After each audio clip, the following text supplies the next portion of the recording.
Hi everyone, welcome back to health inspectors group. നമ്മൾ ഇന്ന് എടുക്കാൻ പോകുന്ന ടോപ്പിക്ക് ജെറിയാട്രിക്സ് ആണ്. ജെറിയാട്രിക്സ് ഫുള്ളായിട്ട് ഒരു എസ്സേ ക്വസ്റ്റനായിട്ട് വരുന്നതും അതുപോലെ തന്നെ ജെറിയാട്രിക്സിൻ്റെ കുറച്ച് ഡെഫിനിഷൻസ് ഉണ്ട്. അവ 2 മാർക്കിൻ്റെ ക്വസ്റ്റനായിട്ടും അതുപോലെ ജെറിയാട്രിക്സിൽ വരുന്ന ലോങ് ടേം ഇൽനെസ് എന്ന് പറയുന്ന ടോപ്പിക് ഒരു 5 മാർക്ക് ക്വസ്റ്റനായിട്ടും എല്ലാം ചോദിക്കാവുന്ന ടോപ്പിക്സ് ആണ്. അപ്പോൾ ജെറിയാട്രിക്സ് നമുക്ക് ഫർദർ ഡീറ്റെയിൽ ആയിട്ട് നോക്കാം. First of all definitions. ജെറിയാട്രിക്സിൽ എന്താണ് ജെറിയാട്രിക്സുമായിട്ട് ബന്ധപ്പെട്ട ജെറോണ്ടോളജി എന്താണ് ജെറിയാട്രിക് ഗൈനക്കോളജി എന്നൊക്കെ നമുക്ക് നോക്കാം. ജെറോണ്ടോളജി എന്ന് പറഞ്ഞാൽ നമ്മുടെ ഓൾഡ് ഏജിലെ ഫിസിക്കൽ ആൻഡ് സൈക്കോളജിക്കൽ ചേഞ്ചസിനെ പറ്റി പഠിക്കുന്ന സ്റ്റഡിയാണ് ജെറോണ്ടോളജി എന്ന് പറയുന്നത്.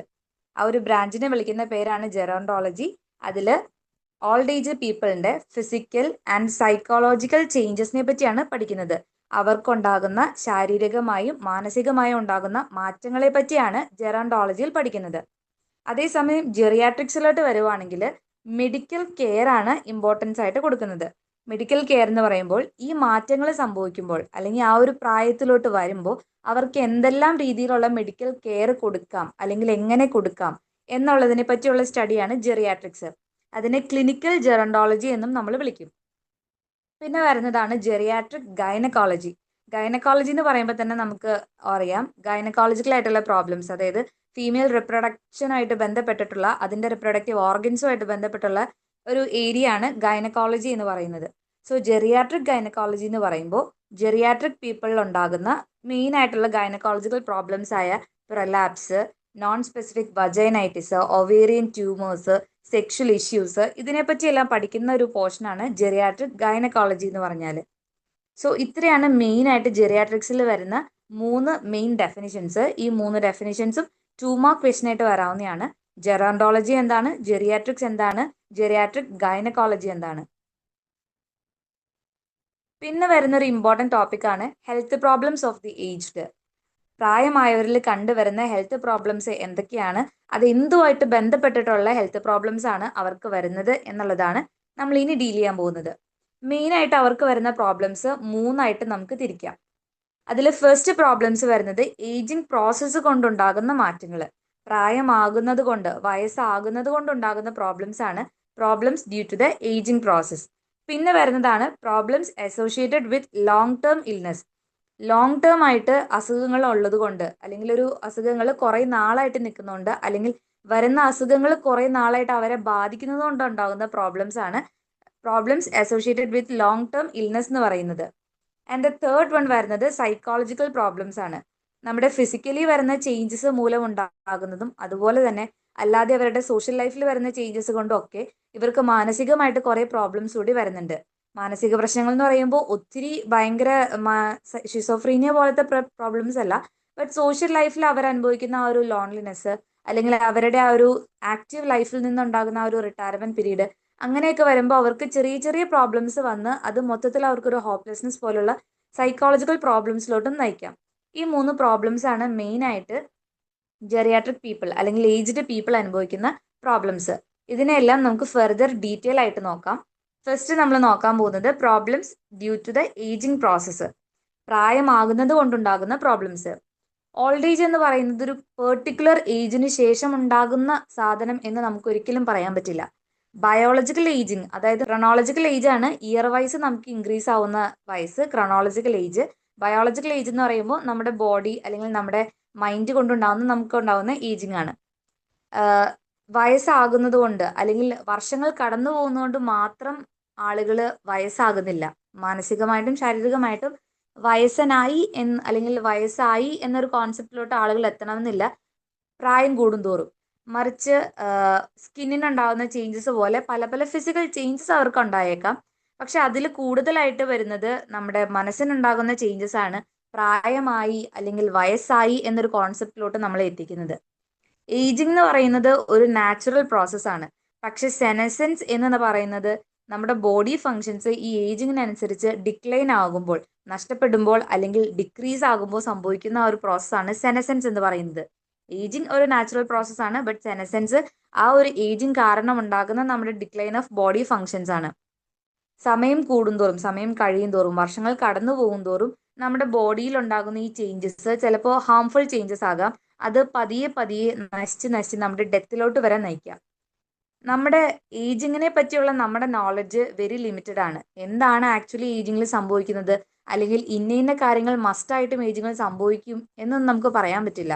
പക്ഷെ കോമൺ ആയിട്ട് കുറച്ച് കാര്യങ്ങൾ നമ്മൾ സ്വാഭാവികമായിട്ടും അല്ലെങ്കിൽ കൂടുതലും ഏജിങ്ങിൽ കണ്ടുവരുന്നുണ്ട്. ഫസ്റ്റ് വരുന്നതാണ് cataract, glaucoma, hearing loss, osteoporosis, emphysema, reduced senses, mental changes. ഇങ്ങനെയുള്ള കുറച്ച് പ്രോബ്ലംസ് ഒക്കെ ഏജിങ് പ്രോസസ്സുമായിട്ട് അസോസിയേറ്റഡ് ആയിട്ട് കുറേ ആളുകളിൽ അല്ലെങ്കിൽ ഭൂരിഭാഗം ആളുകളിലും കണ്ടുവരുന്ന സാധനങ്ങളാണ്.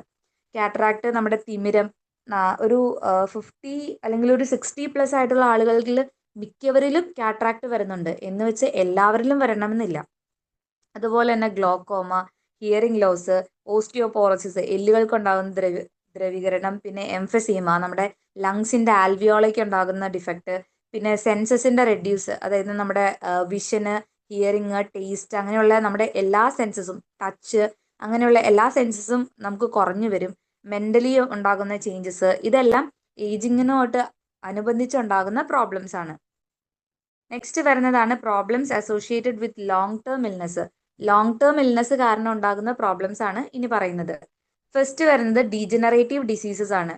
നമ്മുടെ ഓരോ നമ്മളെ നശിപ്പിച്ചുകൊണ്ടിരിക്കുന്ന നമ്മുടെ ഓരോ കോശങ്ങളെയും സെല്ലുകളെയും ബോഡി പാർട്സിനെയൊക്കെ നശിപ്പിച്ചുകൊണ്ടിരിക്കുന്ന ഡിസീസസ് കാരണം ഉണ്ടാകുന്ന പ്രോബ്ലംസ് ആണ് എത്തറോസ്ക്ലിറോസിസ്. എത്തറോസ്ക്ലിറോസിസ് എന്ന് പറയുമ്പോൾ നമ്മുടെ ബ്ലഡ് വെസൽസ് ആയ ആർട്ടറീസിന്റെ നാരോയിങ്ങിനെ നമ്മൾ പറയുന്ന പേരാണ് എത്തറോസ്ക്ലിറോസിസ്.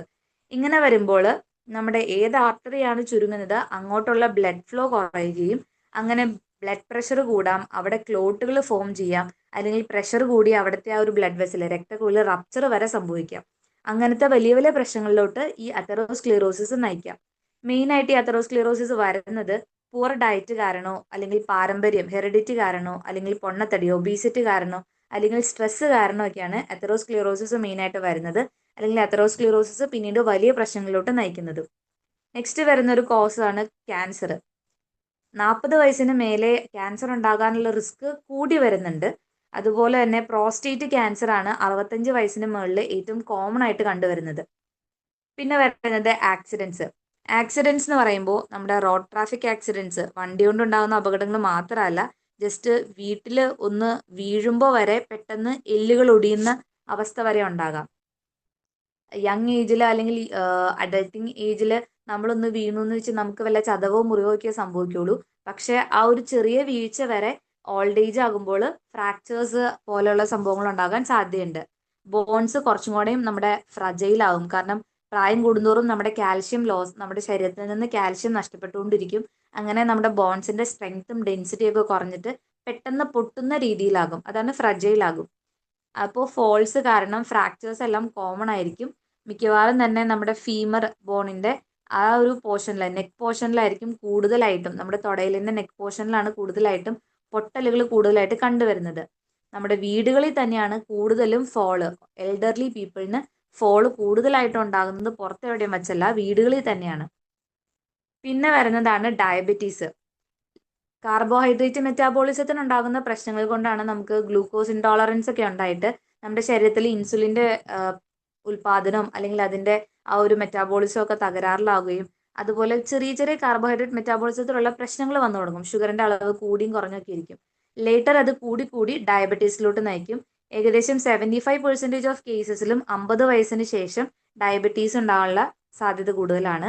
പിന്നെ വരുമ്പോൾ ലോക്കോമോട്ടർ സിസ്റ്റം ഡിസീസസ്, നമ്മുടെ ചലനശേഷിയെ ബാധിക്കുന്ന ഡിസീസസ്, ആർത്രൈറ്റിസ്, വാദം, ഗൗട്ട്, ഈ സന്ധിവാദം പോലത്തെ ഒരു ടൈപ്പാണ് ഗൗട്ട്. പിന്നെ സ്പോണ്ടൈലൈറ്റിസ്, നമ്മുടെ സ്പൈനിനുണ്ടാകുന്ന ഇൻഫ്ലമേഷൻ ആണ് സ്പോണ്ടൈലൈറ്റിസ്. അങ്ങനെ ഇൻഫ്ലമേഷൻ ഉണ്ടാകുമ്പോൾ നമുക്ക് ബാക്ക് പെയിനും അതുപോലെ തന്നെ നമ്മുടെ മസിൽസും ബോൺസും ഒക്കെ ഭയങ്കര സ്റ്റിഫായിട്ടിരിക്കുന്ന അവസ്ഥയൊക്കെ വരും. ദെൻ ന്യൂറൈറ്റിസ്, നമ്മുടെ നെർവ്സിന് ഉണ്ടാകുന്ന ഇൻഫ്ലമേഷൻസ്.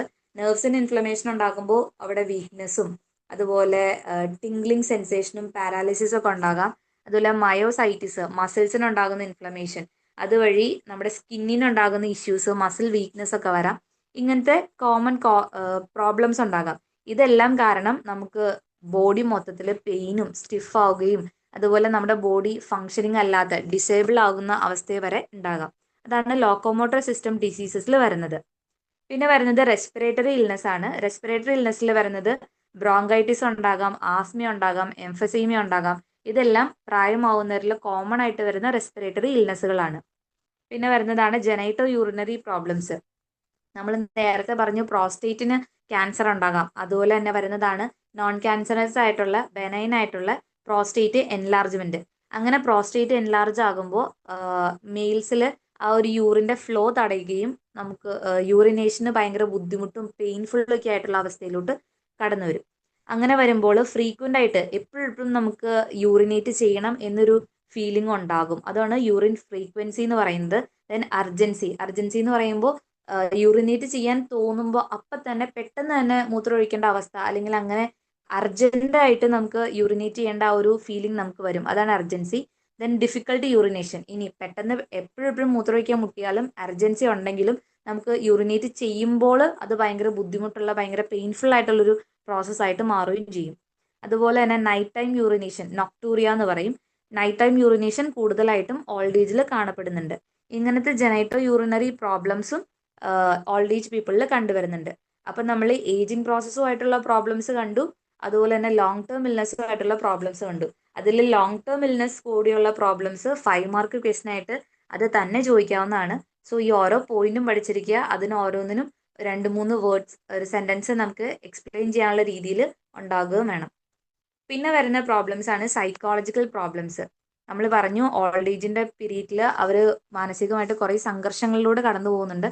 അങ്ങനെ ഉണ്ടാകുന്ന കുറേ പ്രോബ്ലംസ് ഉണ്ട്. First of all mental changes ഉണ്ടാകും. അവരുടെ മെമ്മറി ഇമ്പയർഡ് ആകും.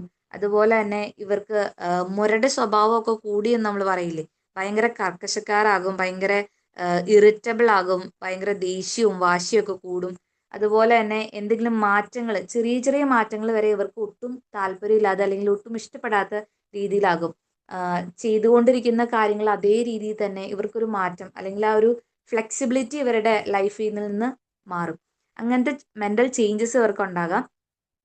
അതുപോലെ തന്നെ വരുന്നതാണ് അവരുടെ ഓൾഡ് ഏജ് ടൈമിലാണ് റിട്ടയർമെന്റ് വരുന്നതും അവരുടെ ഒരു സ്റ്റേബിൾ ഇൻകം നഷ്ടപ്പെടുന്നത് അല്ലെങ്കിൽ കുറയുന്നത്. അങ്ങനെ വരുമ്പോൾ അവരുടെ സോഷ്യോ എക്കണോമിക് ലിവിങ് സ്റ്റാൻഡേർഡ്സ് എല്ലാം വല്ലാണ്ട് കുറയാം. അപ്പൊ തന്നെ അവരുടെ മെന്റൽ ആൻഡ് സോഷ്യൽ കോൺസിക്വൻസസ്, അതിന്റെ മെന്റൽ ആൻഡ് സോഷ്യൽ കോൺസിക്വൻസസ് ഉണ്ടാകാം.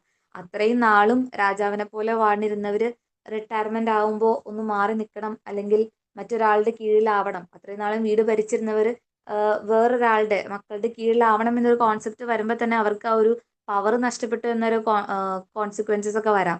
അങ്ങനെ ഒരു കോംപ്ലക്ഷൻ ഒക്കെ വന്നിട്ട് അങ്ങനെ മാനസികമായിട്ട് ഫ്രസ്ട്രേറ്റഡ് ആവുകയും സംഘർഷമാവുകയും ഇറിറ്റബിലിറ്റി കൂടുകയും അവരുടെ കൈപ്പിടിയിലല്ല എന്നുള്ള രീതിയിൽ റിജിഡിറ്റി ഒക്കെ വരാം, ചേഞ്ചസിനെ ഡിസ്ലൈക്ക് ചെയ്യാം. ഇതിന്റെ കൂടെ തന്നെ അവരുടെ മെമ്മറി ഇമ്പയർഡ് ആകുമ്പോൾ അവർക്ക് അതും കൂടുതൽ ടെൻസ്ഡും ഫിയറും ആങ്സൈറ്റിയും ഒക്കെ ഉണ്ടാക്കാം.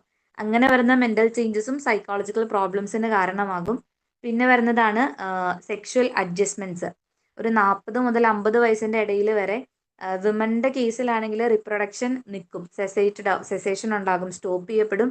അതുപോലെ തന്നെ സെക്ഷൽ ആക്ടിവിറ്റി ഇൻ മെന്നിൽ റെഡ്യൂസ് ചെയ്യപ്പെടും.